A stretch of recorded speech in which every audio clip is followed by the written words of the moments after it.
Hello and welcome दोस्तों to 5 minutes engineering. आज का वीडियो वाकई बड़ा कमाल का होने वाला है दोस्तों, क्योंकि आज के इस वीडियो में कुछ रैंडम खेला खेलने वाले हैं। बहुत जरूरी है जी। रैंडम चीजें भी जिंदगी में होना बहुत मायने रखती हैं। हर बार सिस्टमैटिक होके फायदा ही मिले ऐसा जरूरी नहीं।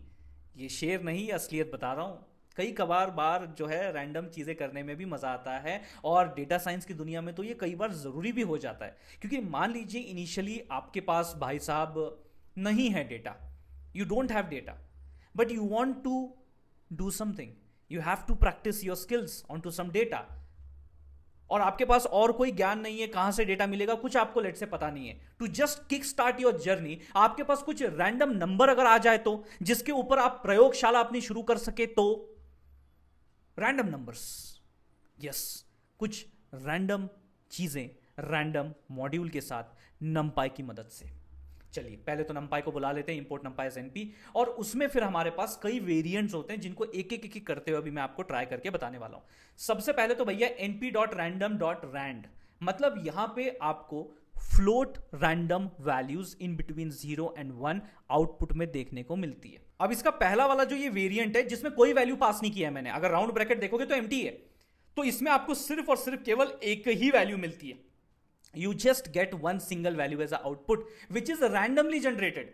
कई बार आपने बहुत सारे एप्लीकेशंस गेम्स देखे होंगे जिसमें कुछ रैंडम वैल्यू जनरेट करनी होती है, तो उन एप्लीकेशंस में भी ये रैंडम मॉड्यूल काफी ज्यादा इस्तेमाल में लिया जाता है। यहां पे अगर आपको एक सिंगल वैल्यू जनरेट करनी in between the 0 and 1 bound, तो आपको देखिए यहां पे 0.8151714083013426 समथिंग, कोई तो एक रैंडम वैल्यू मुझे मिल गई है। लेकिन I don't want one single value, I want some number of values, यानी कि लेट्स से मुझे 5 वैल्यूज चाहिए। अब ये मेरा थोड़ा सा आगे बढ़ के एक स्टेप में बढ़ा रहा हूं, मुझे 5 वैल्यूज चाहिए, तो भैया np.randomRand इसमें empty की जगह 5 आंकड़ा डाल दो, तो आपको भैया रिस्पेक्टिवली 1 2 3 4 5 रैंडमली जनरेटेड वैल्यूज मिल जाएंगी। अब एक स्टेप और आगे जाते हैं। अब तक तो हमें भैया इसमें देखो एक भी वैल्यू मेंशन नहीं किया, तो आपको 0th डिमेंशन एरे यानी 1 वैल्यू। जब मैंने एक पैरामीटर पास किया यानी एक वैल्यू पास की, तो मुझे मिला भैया 1 dimensional array with that value as the size of the array, that is 5। Size of the array 5 element है उसमें, ठीक है। कुछ इस तरीके से आप सोचिए, समझिए, इस स्ट्रक्चर को ऐसा देखिए कि ये 5 वैल्यूज जो हैं मुझे इस तरीके से मिल रही है। कुछ रिलेट करने की कोशिश कीजिए लाइक 1D एरे। उसी तरीके से जब मैं भैया यहाँ पे 3,3 लेट से उसी मेथड में मेंशन करता हूं, तो मुझे फ्लोट वैल्यूज मिलती कुछ इस तरीके से, जो बोल रही हैं कि लाइक रो नंबर 1 यानी कि ये 1D एरे जिसमें 3 वैल्यूज हैं, अगला एक और 1D एरे जिसमें 3 वैल्यूज हैं, अगला एक और एरे जिसमें रिस्पेक्टिवली आपका 3 वैल्यूज है, यानी कि 3 रोज, हर रो में 3 values. This is very useful my dear friend, ये बहुत इस्तेमाल में लिया जाता है। आप ऐसे सोच सकते हैं कि this is the column number 1, this is column number 2, column number 3, तो आपका एक डेटा सेट बन गया जिसमें 3 कॉलम है, 3 रोज हैं और टोटल 9 रिकॉर्ड वैल्यूज हैं। This is what you need to understand. ये तो हो गया भैया आपके फ्लोट लेवल पे। लेकिन अगर आपको इंटीजर लेवल पे अगर नंबर भैया कुछ इस तरीके से चाहिए होगा जिसमें डेसिमल पॉइंट की चिढ़ है, आपको वो नहीं मांगता है, तो आप सिंपली रैंड के आगे रैंड इंट जो है वो लगा दो। अब इससे क्या होगा, केवल इंटीजर वैल्यू आपको दिखेगी। यानी जैसे कि फॉर एग्जांपल मैंने इसमें, और आप यहां पे रेंज मेंशन करते हो, जैसे कि मैंने यहां पे बताया rand int 1,10। Now what do you mean by that 1,10? अगर सिंपली आप इसकी रेंज डिफाइन कर रहे हो कि 1 और 10 इसके बीच में कोई भी एक रैंडम इंटीजर वैल्यू जनरेट करके मेरे को दे दे, that is what it is trying to convey. तो देखिए मुझे 7 मिल गया रैंडमली, 1 और 10 के बीच की वैल्यू उठा के 7 दे दी। यहां पे भी मैंने रेंज डिफाइन किया, लेकिन थर्ड पैरामीटर बहुत इंपॉर्टेंट है। थर्ड पैरामीटर में मैंने बताया कि कितनी वैल्यूज चाहिए रैंडमली जनरेट करके in between the range of 1 and 10। तो उसने भैया 5 बोला, तो मुझे 5 वैल्यूज देखिए इन बिटवीन 1 and 10 निकाल के दे दिए इसने। सिमिलरली यहां पे देखिए, यहां आपका जो ये रैंड मेथड था, इसमें भैया 0 और 1 ये आपका काइंड ऑफ ऐसा डिफॉल्ट रेंज था जिसके अंदर वैल्यूज आपको मिल जाती थी, इसलिए वो मेंशन करना नहीं पड़ता था। लेकिन यहां पे आपको मेंशन करना पड़ता है कि किस रेंज में कितनी वैल्यूज आपको चाहिए। जैसे कि फॉर एग्जांपल 3,3 यानी 3 कॉलम 3 रोज, टोटल 9 वैल्यूज मुझे चाहिए, तो देखिए आपको 9 वैल्यूज मिल चुकी है in this particular range, randomly generate करके। ऐसे कोई सोची समझी साजिश नहीं है, रैंडमली आपके सामने। सिमिलरली इसको चॉइस के केस में भी यूज किया जाता है बड़ा पॉपुलरली, अगर आप देखेंगे तो समझ आ जाएगा आपको ये फंडा।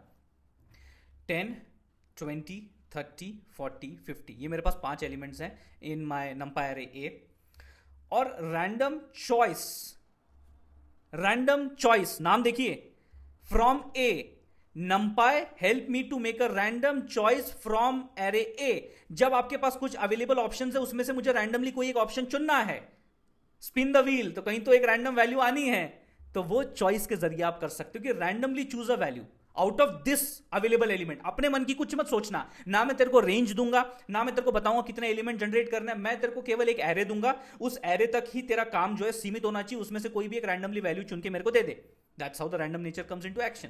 सिमिलरली अगर मैं यहां पे बोलूं कि लेट से अब ए तो तेरे को मैंने दे दिया, लेकिन अब मुझे इसमें से एक वैल्यू नहीं चाहिए, मुझे 3 वैल्यूज चाहिए। लेट से रैंडमली चुन के 3 वैल्यूज मेरे सामने रख, तो इसने रैंडमली चुन के 10, 30, 40 ये वैल्यूज मेरे सामने रख दी एकदम रैंडमली। तो ये चूज का मैटर हो गया। फिर हम लोग बात करते हैं भैया शफल की। ये भी बड़ा जो है इस्तेमाल में लिया जाता है। मतलब जब हमारे पास भैया सारी चीजें सॉर्टेड हो, लाइफ फुल्ली सॉर्टेड है, बराबर है कि नहीं? तो हम जो है, इंसान जो है, हमारी ये प्रवृत्ति है कि भैया हमको हजम नहीं होता जीवन में शांति। सब सॉर्टेड जब रहता है तो शांति हमको हजम नहीं होती, तो we want someone to shuffle our life.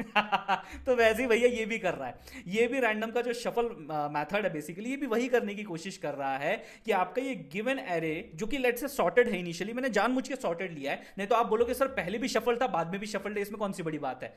पहले ये सॉर्टेड आपको दिख रहा था, मैंने इसे प्रोवाइड किया शफल मेथड को, अब ये पूरा रैंडमली शफल करके मेरे सामने रख दिया। मतलब इसमें कोई स्ट्रैटेजी नहीं लगी है कि आपका लास्ट एरे एलिमेंट मिडल में जाएगा फिर ये वाला उधर जाएगा। मतलब इसके पीछे ऐसा कोई बहुत सोची समझी साजिश अलगो नहीं है। It's a simple pure random shuffling that you are doing. मतलब डब्बे में 4 बॉक्स डाले, शफल किया, और अब देखो भैया कौन से खाने में कौन सा आपका बॉल पड़ा हुआ है। ये चीज है।